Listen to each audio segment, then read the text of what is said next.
Hey guys, it's Friday night and we're canning some hot sauce. This is a high acidity recipe, so we're going to water bath it tonight. We've got some pickling salt here and some garlic, so let's get started with peeling.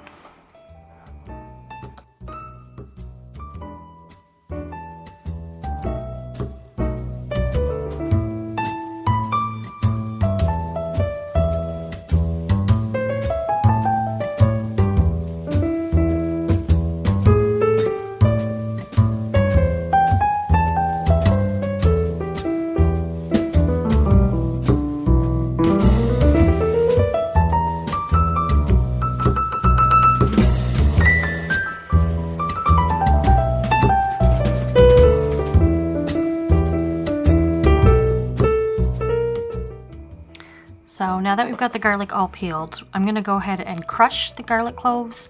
This isn't strictly necessary, but I do it just to try and help release the flavors of it because we're not going to cook this for very long.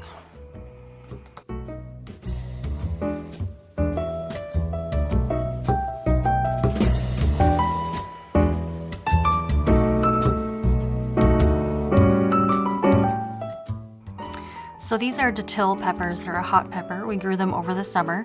With everything being so busy, I just wash these and toss them whole into the Ziploc bag, put the bag in the freezer. They will be mushy when you thaw them out, but for sauce purposes, this will be just fine.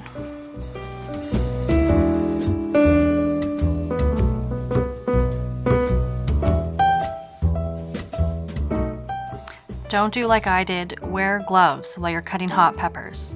We're going to cut the stems off these, and the remaining whole pepper goes into the pot, seeds and all. You can go ahead and discard those stems into the garbage.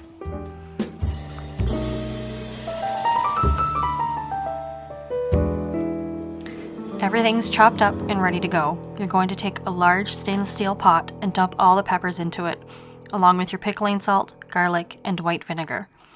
It's important that you use 5% vinegar so you can maintain a safe level of acidity when home canning.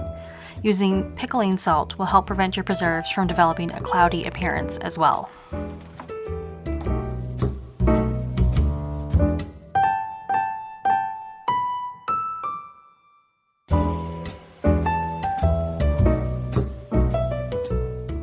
Everything's in there. We're going to put the lid on it and let it come up to a simmer.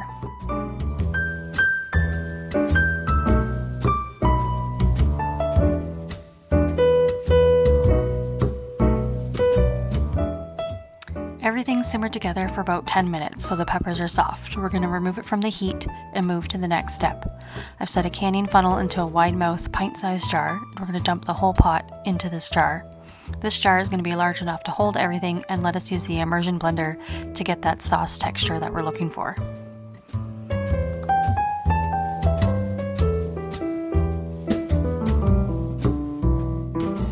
Once everything is in the jar, I'm going to use an oven mitt. That jar is going to be hot, so be careful. We're going to hold onto the jar so it's secure while we're blending.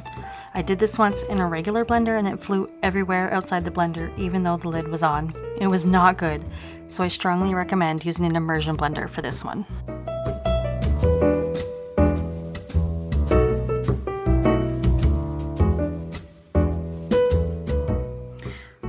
Got a fine mesh strainer here over a glass bowl, and we're going to pour the blended sauce into the strainer.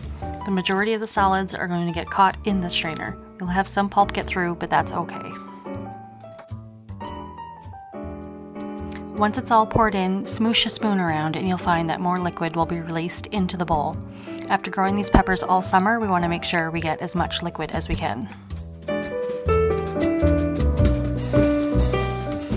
While we were cooking the peppers, I had 2 jam jars warming up in the water in the canning pot. You always want hot product going into hot jars.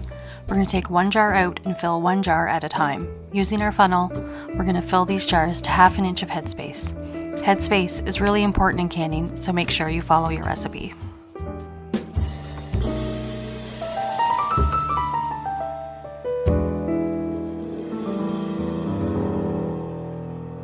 Wipe down the top edge of the jar with a clean damp cloth and put on your lid and ring.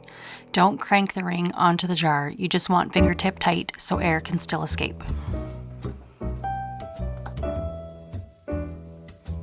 This second jar, I didn't have quite enough prepared sauce. Because this is basically flavored vinegar, I'm just going to top this jar up to the correct headspace with white vinegar. That won't work for every recipe, but for this one it'll be fine.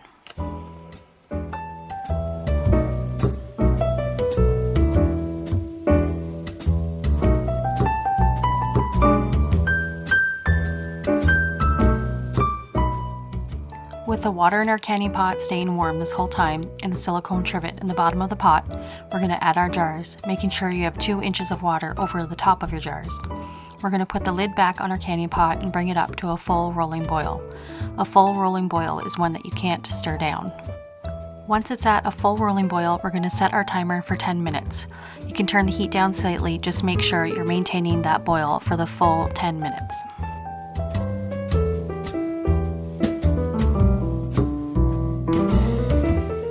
Once the timer has gone off, you can remove the pot from the heat and remove the lid.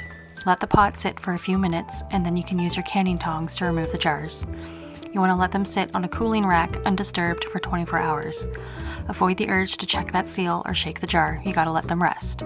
You should hear them ping, but sometimes they don't make a noise. That's okay. The next morning, you should be able to tell that the center of the lids has been sucked down and it won't pop like an open jar would.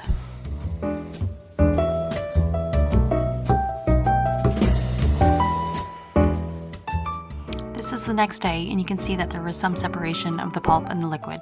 That's totally fine and safe. Just give them a good shake before you use them.